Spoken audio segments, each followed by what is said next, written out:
Ron, your guys had to come from behind multiple times in the final 7 minutes. What does the result tonight say about their grit and their fight? Well, it's a group that's had, a lot of grit.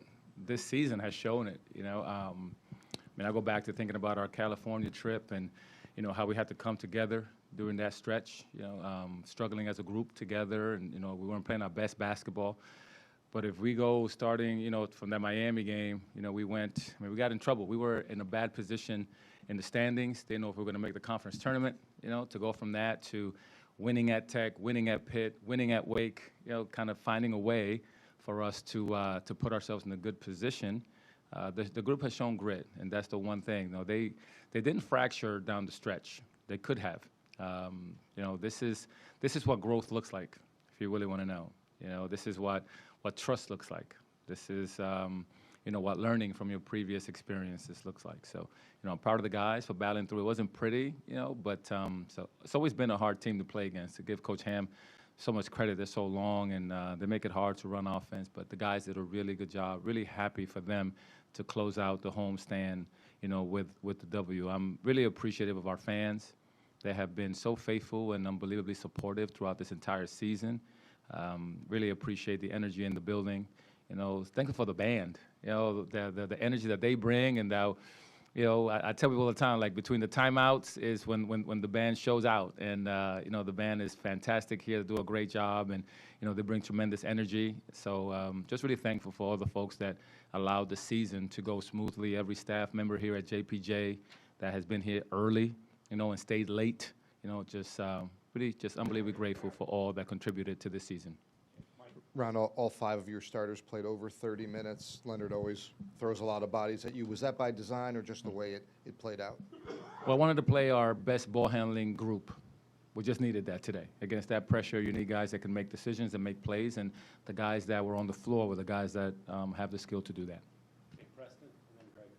Yeah, Ron, you mentioned the band. I saw you kind of walk off and thank them. What has it meant to you, just final home game, to be in this position that you have been this year, to be the head coach and walking off the court at JPJ one last time this season?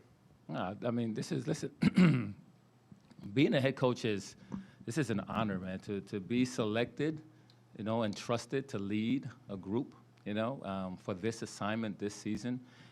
Not one day of practice, not one venue, not one game did I personally take it for granted. I'm very fortunate to have this opportunity. Coaching against individuals like Leonard Hamilton is an honor for me, and others, in our league. So, again, humbled and thankful for the experience. Great. Yeah, just on Brody's shot, what was your impression of the fall away, desperation, as the shot clock expired there? Well, games like this, you need a guy to make a play. You just do. They made a couple. We had a couple of unfortunate turnovers, some balls that just didn't fall in our hands, and I think one of their threes hit the back of the rim and hung in there. So sometimes you just need a guy to make a play, and I'm happy that Rody was able to give us that tonight. Saunders comes back in with a new number and bandage on his chin, but you were down 3, and he hit that transition 3 to tie the game, and from there it was like back and forth. He did not hesitate on that shot. You've kind of encouraged him, or he's had the green light, obviously, to take those shots? Well, he's a pretty good shooter for us, and if guys have room and rhythm, I trust what they see. I coach the defense really hard. Sometimes doesn't show it, but we do, and I give them freedom on offense to play, to their instincts, and I think that was a shot that was needed. So that's the decision that he made, and it does come from, in practice, us encouraging him to shoot room and rhythm shots. He hit a couple today. Those were big shots. Every shot that he hit today was a big one. Day-Day Ames led the team in score 18. He provided a lot of a good spark, especially in that second half, to kind of start things off for you guys. Yeah.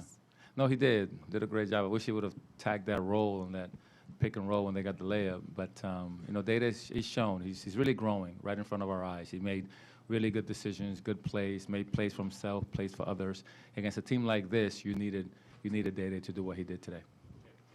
Great game tonight, Coach. I wanted you to know, what did you tell the guys coming out of halftime? Because they started off very strong. Yeah. The message at halftime was simple. It was, let's get back in transition and let's rebound better.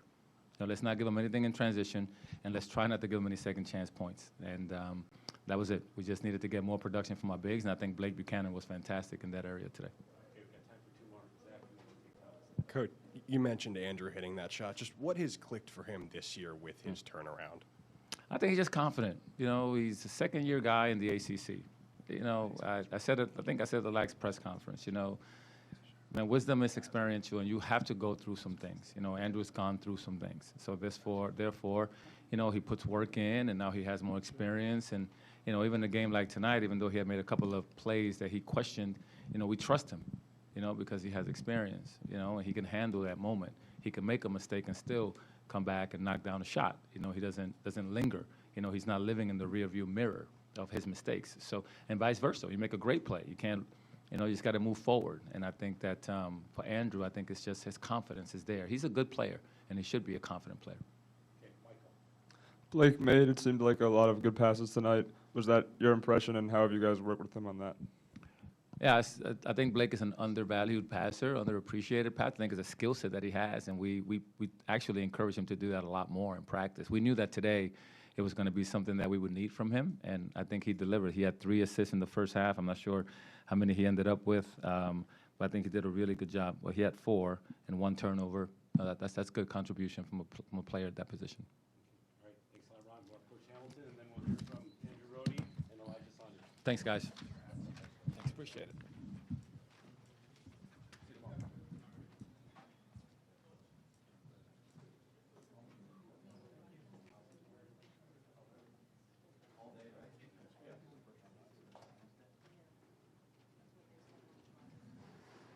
Don't go anywhere, Hootie. I'm not leaving.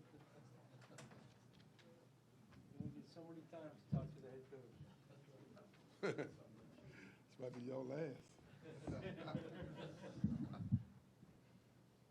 In church, they say, I'm right about it. I thought that University of Virginia maintained their poise down the stretch, and they really moved the ball, and they made some pretty tough shots, some threes that went down because some